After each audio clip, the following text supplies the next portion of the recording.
नमस्कार विद्यार्थी मित्रांनो, ॲडमिनिस्ट्रेटिव्ह स्टडीज या यूट्यूब चॅनलवरती तुमच्या सगळ्यांचं स्वागत आहे. मी युवराज चव्हाण. आज भारतीय अर्थव्यवस्थेसंदर्भातील अर्थव्यवस्थेची व्याख्या, अर्थव्यवस्थांचे प्रकार या अगदी मूलभूत संकल्पनावरती किंवा या मूलभूत विषयावरती हे लेक्चर आहे एकूण. तर सुरुवातीला प्रश्न असा पडतो की अर्थशास्त्र म्हणजे काय, अर्थव्यवस्था म्हणजे काय. तर अर्थव्यवस्थांच्या जगातल्या बऱ्याच लेखकांनी बऱ्याच व्याख्या केलेल्या आहेत, परंतु स्पर्धा परीक्षेमध्ये कुठलीही व्याख्या स्पर्धा परीक्षेमध्ये विचारली जात नाही. तर त्या व्याख्येचा अर्थ काय किंवा त्या व्याख्येच्या अर्थातून तुम्हाला समजलंय काय याच्या दृष्टीने विचारलं जातं. म्हणून आपण की अर्थशास्त्राच्या लेखकांच्या पर्टिक्युलर व्याख्या न बघत असता अर्थशास्त्राची एक सर्वसाधारण व्याख्या सुरुवातीला बघू, की ज्यातून तुम्हाला अर्थशास्त्र ह्या विषयाची जी व्याप्ती आहे किंवा स्कोप जो आहे तो तुम्हाला कळून जाईल. त्यामुळे सुरुवातीला आपण बघूया की अर्थशास्त्र म्हणजे काय. तर इकॉनॉमिक्स हा या ग्रीक इकॉनॉमिया या शब्दापासून तयार झालेला आहे आणि याचा अर्थ साधा साधा होतो की गृह व्यवस्थापन.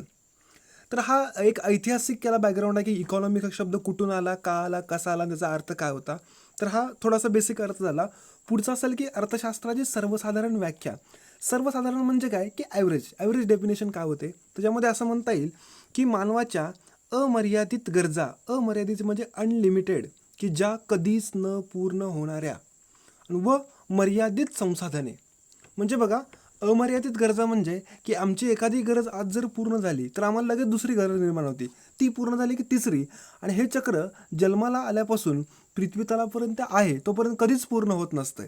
दुसरं की मानवाच्या अमर्यादित गरजा व मर्यादित संसाधने, की जी आमच्याकडे रिसोर्सेस आहेत जी लिमिटेड आहेत किंवा मर्यादित आहेत, ती मात्र आमच्याकडे मर्यादित आहेत, यांचा मेळ घालणारे शास्त्र होय. म्हणजे इथं दोन तुम्हाला संकल्पना बघायला मिळतील किंवा दोन असे खूप महत्त्वाचे मुद्दे आहेत की मानवाच्या अमर्यादित गरजा आणि मर्यादित संसाधने. म्हणजे बघा की एखादा सर्वसामान्य माणूस असेल, त्याला एखाद्या ठिकाणाहून दुसऱ्या ठिकाण जायचं असेल तर सुरुवातीला अगदी जर ॲव्हरेज असेल किंवा अगदी जर आर्थिक परिस्थिती बेत असेल तो चालत जाईल. त्यानंतर सायकलवरनं जाईल, सायकलनंतर एखादी सेकंड हँड टू व्हीलर घेईल, सेकंड हँड टू व्हीलरनंतर नवीन टू व्हीलर घेईल, त्याच्यानंतर की सेकंड हँड फोर व्हीलर घेईल, त्याच्यानंतर नवीन फोर व्हीलर घेईल, त्याच्यानंतर चांगल्या कंपनीची फोर व्हीलर घेईल.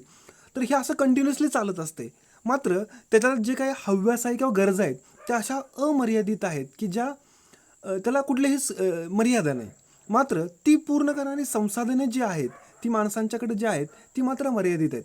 त्यामुळं हा जो काही इम्बॅलन्स आहे, म्हणजे गरजा आहे एका बाजूला अमर्यादित आणि संसाधनं मर्यादित, याच्यामध्ये एक मेळ किंवा याच्यामध्ये एक बॅलन्स कसा साधला जाईल याचं जे ज्ञानशास्त्र देतं त्याला असं म्हणतात की अर्थशास्त्र होय.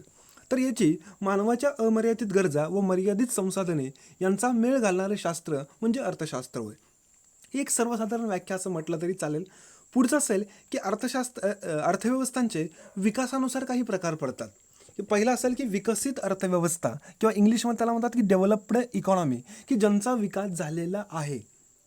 म्हणजे जर विकसित म्हटलं तर आमच्या पुढे अमेरिकेचं चित्र उभं राहतं, बरोबर आहे. इंग्लंड असेल किंवा युरोपातली बरीच राष्ट्र आहेत, अमेरिका खंडातली पण बरीच काही राष्ट्र आहेत, ज्या देशामध्ये उच्च प्रतीचे राहणीमान, उच्च स्टँडर्ड ऑफ लिव्हिंग जो आहे तो चांगला असेल, तर उच्च प्रतीचे राहणीमान असेल त्या ज्या देशांच्यामध्ये.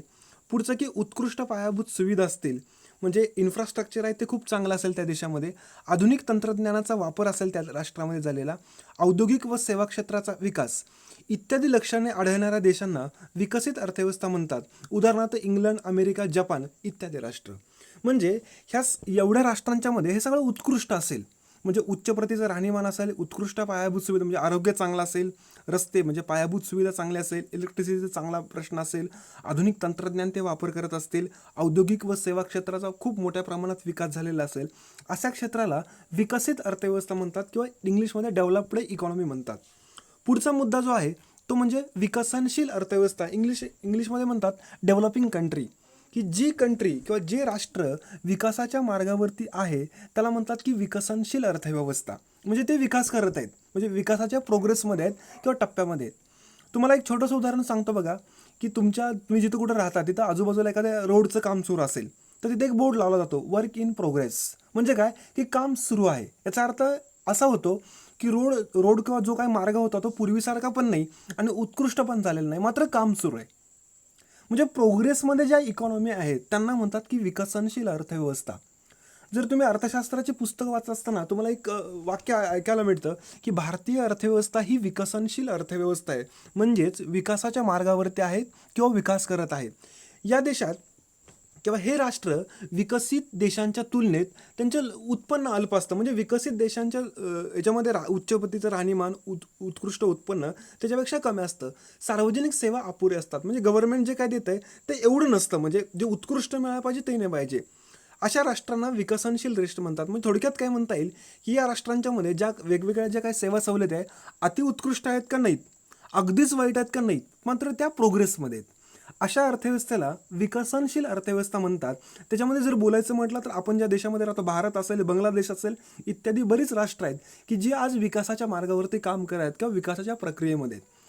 पुढचा अर्थव्यवस्थांचा प्रकार असेल तो म्हणजे विकसित अर्थव्यवस्था, की ज्यांचा अविकसित अर्थव्यवस्था, की ज्या देशांच्या मध्ये म्हणजे जर तुलनात्मक जर बोलायचं म्हटलं तर विकसित अर्थव्यवस्था असेल म्हणजे सगळं उत्कृष्ट, आणि त्याच्याबरोबर उलटं किंवा त्याच्याबरोबर विरोधाभासी जी काही लक्षणं असतील तर अशा अर्थव्यवस्थेला अविकसित अर्थव्यवस्था म्हणतात. ज्या देशात लोकसंख्या आणि म्हणजे नैसर्गिक साधन सामग्री जी आहे त्याच्या तुलनेत लोक जास्त आहेत, भांडवल त्या देशातलं खूप कमी असेल, देशातल्या लोकांचं उत्पन्न खूप कमी असेल, कमी प्रतीचं राहणीमान असेल, म्हणजे झोपडपट्टीत राहत असतील, दारिद्र्य असेल, बेरोजगारी असेल, अविकसित औद्योगिक किंवा सेवा क्षेत्र असेल, म्हणजे प्रामुख्यानं ही अर्थव्यवस्था कृषी किंवा कृषीशी रिलेटेड असेल, उद्योग आणि सेवा क्षेत्राचा या अर्थव्यवस्थेमध्ये खूप कमी विकास झालेला असेल, अशा अर्थव्यवस्थेला अविकसित अर्थव्यवस्था असं म्हणतात. आता अजून काही अविकसित अर्थव्यवस्था म्हणजे कमी मानव विकास निर्देशांक असेल, शेती क्षेत्रावरती प्रामुख्याने अवलंबून असेल. तर जगामध्ये जर बोलायचं म्हटलं तर आफ्रिका खंडातली जी काही राष्ट्र आहेत ती याच्यामध्ये प्रामुख्याने येत असतात. पुढचं हे विकासानुसार अर्थव्यवस्थांचे प्रकार झाले. पुढचं की मालकीनुसार अर्थव्यवस्था, म्हणजे एखाद्या देशाच्या एखाद्या राष्ट्राच्या अर्थव्यवस्थेमध्ये जी वेगवेगळी संसाधनं आहेत त्याच्यावरती मालकी कुणाची, याच्यानुसार काही अर्थव्यवस्थांचे प्रकार पडत असतात. त्याच्यामध्ये बघा, पहिला असेल की आदेशात्मक, म्हणजे हे 2-3 जे शब्द दिसत आहेत हे तिन्ही एकमेकाला पर्यायी शब्द आहेत, वेगवेगळ्या संकल्पना नाहीत किंवा वेगवेगळे शब्द नाहीत. आदेशात्मक, नियोजित किंवा समाजवादी, म्हणजे MPSC कमिशनच्या परीक्षेमध्ये ह्या तिन्हीपैकी कुठलाही शब्द आला तर त्याचा जवळपास अर्थ सारखाच आहे. आदेशात्मक, नियोजित किंवा समाजवादी अर्थव्यवस्था. बघा, याचा अर्थ आपल्याला बघत असताना अर्थव्यवस्थेतील विविध कार्य सरकारकडून किंवा जे काही गव्हर्नमेंट आहे यांच्याकडून पूर्णपणे नियंत्रित केली जातात. म्हणजे पूर्ण म्हणजे जे काय असेल ते सरकारच करेल, सोप्या भाषेत जर बोलायचं म्हटलं तर नियंत्रित केले जातात. अशा अर्थव्यवस्थेला समाजवादी अर्थव्यवस्था म्हणतात. म्हणजे गव्हर्नमेंट कंट्रोल करणारी जी इकॉनॉमी असेल, म्हणजे अर्थव्यवस्थेमध्ये अगदी छोट्यातल्या छोट्या उद्योग व्यवसायापासून किंवा छोट्यातल्या छोट्या निर्णयापासून मोठ्यातला मोठा जो निर्णय असेल हे सगळं एकंदरीतपणे त्या देशाचं सरकार किंवा जे शासन असेल ते एकत्रितपणे नियंत्रणात आले. अशा अर्थव्यवस्थेला आदेशात्मक, नियोजित किंवा समाजवादी अर्थव्यवस्था असं म्हटलं तरी चालेल. उदाहरणार्थ रशियाची अर्थव्यवस्था, तर याच्यामध्ये हा एक राष्ट्राचं एक आदर्श उदाहरण दिलं की समाजवादाचे जो आदर्श आहे तो रशियाकडून जगातल्या बऱ्याच राष्ट्रांनी घेतलेला आहे. पुढचं असेल बाजार मुक्त किंवा भांडवली, म्हणजे मार्केट फ्री किंवा कॅपिटलिस्टिक इकॉनॉमी. तर या तिन्हींचा पण अर्थ एकच आहे. आता इथं थोडंसं तुलनात्मक बघत असताना आदेशात्मकाची जी काही वैशिष्ट्य आहेत त्याच्याबरोबर उलट्यांची वैशिष्ट्य आहेत. म्हणजे मगाशी जसं आपण बघितलं की अविकसितची वैशिष्ट्य आहेत त्याच्याबरोबर उलटी विकसितची आहेत, तसं बघा इथं आपण बघितलं होतं की सगळं सरकार करेल. इथं अर्थव्यवस्थेतील विविध कार्य सरकारकडून नियंत्रित न करता, म्हणजे बघा गव्हर्नमेंट न करता खाजगी भांडवलदार किंवा खाजगी उद्योगपती जे असतील हे सगळं काही नियंत्रित करत असतील, अशा अर्थव्यवस्थेला भांडवलशाही अर्थव्यवस्था म्हणतात. म्हणजे याच्यामध्ये या अर्थव्यवस्थेमध्ये प्रामुख्याने जे खाजगी उद्योजक, जे भांडवलदार आहेत यांचं खूप मोठ्या प्रमाणात अस्तित्व असेल असं म्हटलं जाईल. उदाहरणार्थ अमेरिकेची अर्थव्यवस्था. म्हणजे बघा इथं दोन्हीतला जर तुम्हाला तुलनात्मक जर बोलायचं म्हटलं तिथं सगळं काय असेल ते सरकार करेल, इथं जे काय करायचं ते खाजगी लोक करतील. म्हणजे हे दोन्हीतला फरक आहेत असं म्हटलं तरी चालेल. आता बघा, या अर्थव्यवस्थेचे काही फायद्याचे मुद्दे आहेत, म्हणजे फायदे याचे पण आहेत, याचे पण काही फायदे आहेत. आता याच्यामध्ये जर बोलायचं म्हटलं सगळं सरकार करत असेल तर जनतेच्या किंवा लोकांच्या हितासाठी काम करेल. नफा हा डोळ्यासमोर न ठेवून लोकांचं हित कसं साधलंय यासाठी काम करेल. हे याचा काही फायदा झाला. आता समाजवादी अर्थव्यवस्था याचे काही तोटे पण आहेत. बघा, सगळंच जर सरकार करत असेल तर सरकारची त्या देशाच्या अर्थव्यवस्थेवरती हुकुमशाही होऊ शकते, आणि हुकुमशाही जर झाली तर व्यक्ती स्वातंत्र्य जे आहे ते नष्ट होऊ शकतं किंवा लोप जाऊ शकतं. त्यामुळं ह्या अर्थव्यवस्थेचे काही फायदे आहेत तसेच काही तोटे पण आहेत. आता पुढचा हा जो मुद्दा आपण बघितला बाजार मुक्त किंवा भांडवलशाही, तर याच्यासुद्धा की व्यक्ती स्वातंत्र्य आपण जसं म्हणतो तसं देशातल्या विविध उद्योगपतींना व्यक्ती स्वातंत्र्य असेल, त्यांना जे काही वाटतात त्याचे त्यांच्या दृष्टीनं ते उद्योग व्यवसाय करत जात असतील तर हा काही फायदा असेल. पुढचं, हे जे लोक असतील ग्राहकांना जे काही पाहिजे म्हणजे ग्राहकांच्या आवडीनुसार उत्पादन करतील, तर ह्याचे काही फायदे असतील, काही तोटे पण असतील बघा भांडवलशाहीचे. तर इथं की भांडवलशाही अर्थव्यवस्थेमध्ये की प्रामुख्यानं उद्योगपती असतील ते नफ्याचाच विचार करतील, म्हणजे लोककल्याणकारी किंवा वेलफेअर स्टेट असे मुद्दे न विचारात घेतात केवळ आणि केवळ नफ्याचा विचार करतील. त्यामुळे जे काही सामाजिक समस्या आहे, दारिद्र्य, बेरोजगारी, या समस्याकडे दुर्लक्ष होईल. तर हा तुलनात्मक फरक तुमच्या लक्षात येईल की याची जी काही वैशिष्ट्य आहे त्याच्याबरोबर उलट आहेत. आता तिसरा जो काही प्रकार पडतो तो म्हणजे मिश्र अर्थव्यवस्था. बघा, या अर्थव्यवस्थेतली विविध जी काही कार्य असतात ती सरकार व खाजगी भांडवलदार हे दोघं एकत्रितपणे करतात. म्हणजे या अर्थव्यवस्थेमध्ये दोघांचं अस्तित्व अस्तित्व मान्य केलं पाहिजे. आता छोटासा प्रश्न असा पडतो की आपण ज्या देशामध्ये राहतो त्या देशाची अर्थव्यवस्था या तिन्ही प्रकाराच्या पैकी कुठले असं म्हटलं तरी चालेल. म्हणजे आदेशात्मक आहे, मुक्त मुक्त किंवा मुक्त भांडवलशाही का बाजार अर्थव्यवस्था आहे का मिश्र अर्थव्यवस्था आहे. तर असं म्हटलं जातं की भारताची जी अर्थव्यवस्था आहे ही मिश्र अर्थव्यवस्था आहे किंवा मिक्स्ड इकॉनॉमी आहे. म्हणजे याच्यामध्ये गव्हर्नमेंट बरोबर खाजगी लोक पण आहेत. आता प्रश्न असा पडतो की भारतानं स्वातंत्र्यानंतर मिश्र अर्थव्यवस्थेचा अवलंब का केला, वाय का केला. तर त्यावेळी तत्कालीन जे काही राजकीय नेते होते तर ते तसे विचारे होते, म्हणजे आजही काय आहेत असं मला म्हणायचं नाही की आज नाहीत, पण त्यावेळी तर खूप चांगले होते. म्हणजे डॉक्टर आंबेडकर असतील, पंडित नेहरू असतील, वल्लभभाई पटेल असतील, बरेच जण होतं. त्यांच्या पुढे असा प्रश्न पडला की आपण समाजवादाचा स्वीकार करावा का भांडवलशाहीचा. तर त्यातला एक गट होता तो म्हणला की आपण समाजवादाचा स्वीकार करू, एक म्हटला की भांडवलवादाचा स्वीकार करू. मग ज्या गटानं सांगितलं की आम्ही समाजवादाचा स्वीकार करणार आहोत त्यांनी सांगितलं की आपल्या देशाला आता नुसतं स्वातंत्र्य मिळतंय, इंग्रजांनी आपली जवळपास लूट केलेली आहे, देशातली सर्वसामान्य माणसांच्यापर्यंत जर विकास पोचवायचा असेल तर सरकारनं हे समाजवादी अर्थव्यवस्थेचा अवलंब करून सामान्य जनतेच्या हितासाठी काम केलं पाहिजे. हा यांचं मत होतं. यांचं मत होतं असं होतं की जर सरकारनं आत्ता समाजवादाचा स्वीकार केला आणि सगळं जर सरकारच करायला लागलं तर सरकारकडे तेवढा पैसा पण नाही, भांडवल नाही, मग सरकार कसं करू शकणार. त्याच्याऐवजी जे खाजगी उद्योजक आहेत त्यांना सगळं करू द्या, सरकार फक्त कंट्रोल करेल. म्हणजे हे दोन टोकाची दोन मतं झाली. मग याच्यामध्ये एक तिसरा वर्ग होता, त्यांनी सांगितलं की ठीक आहे बाबा, यातले काही मुद्दे चांगले आहेत, याच्यातले पण कायदे आहेत, पण दोन्हीचे पण काही तोटे पण आहेत.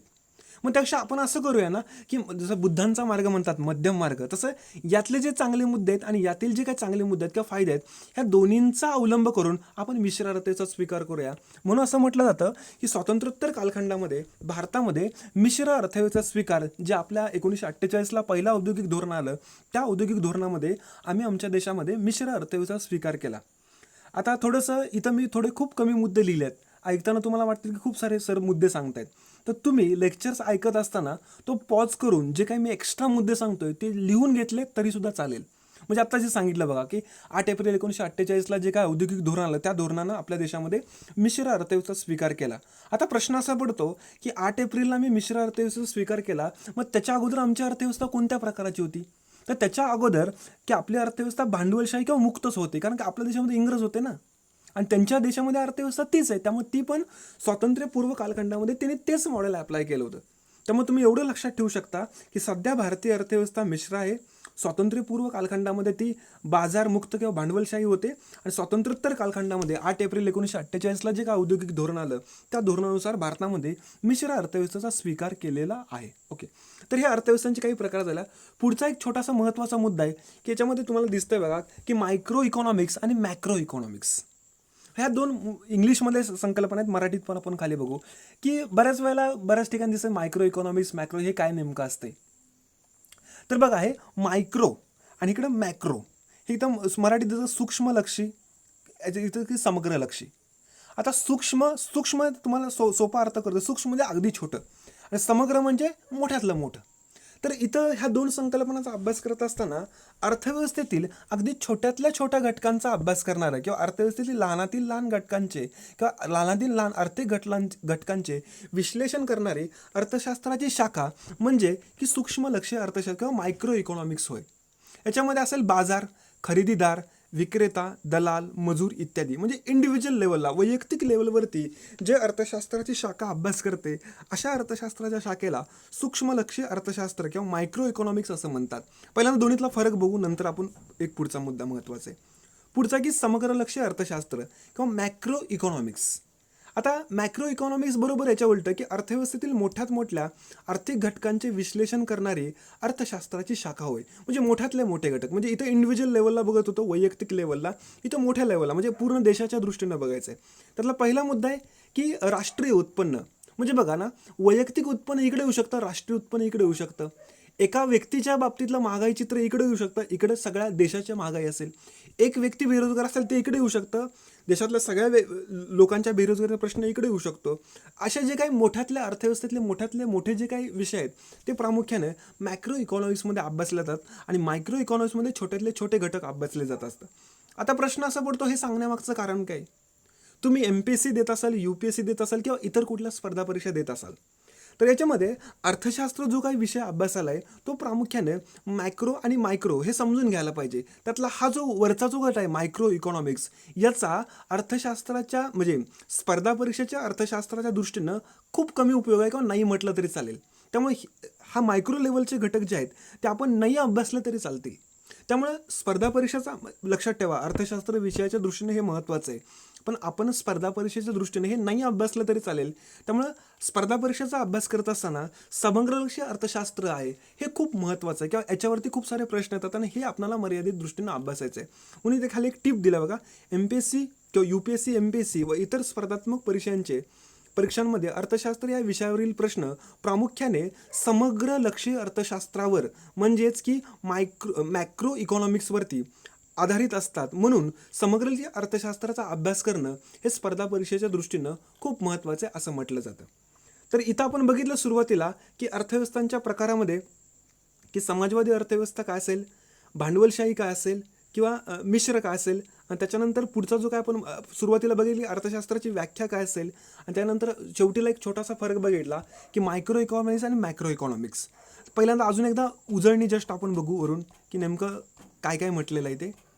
पहिला अर्थव्यवस्था व्याख्या व अर्थव्यवस्थांचे प्रकार. ही अर्थव्यवस्थेचा शब्दाचा उगम कुठून झाला, ही अर्थशास्त्राची एक सर्वसाधारण व्याख्या असेल. अर्थव्यवस्थेचे विकासानुसार प्रकार असेल, विकसित अर्थव्यवस्था,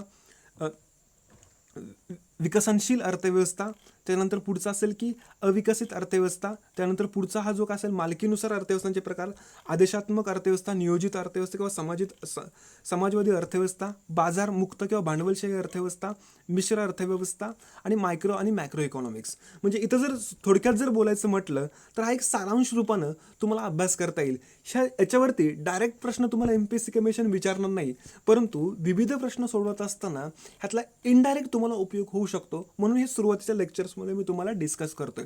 तर ठीक आहे, ह्या लेक्चर्समध्ये मी एवढंच सांगतो. हा जर व्हिडिओ आवडला असेल तर लाईक करा, शेअर करा आणि सबस्क्राईब करा. जर आवडला नसेल तर डिसलाईक करून मला कमेंट बॉक्समध्ये लिहा की का नाही आवडला. आणि तुमच्यासारखे जे काही होतकरू विद्यार्थी असतील की ज्यांना स्पर्धा परीक्षेचा अभ्यास करायचा आहे, वेगवेगळ्या ठिकाणी जाऊ शकत नाहीत किंवा ज्यांची आर्थिक परिस्थिती बेताची असेल, त्यांच्यापर्यंत हा व्हिडिओ शेअर करा. एवढंच माझं प्रामाणिक मत आहे. एवढं बोलून मी आज थांबतो. जय हिंद, जय महाराष्ट्र.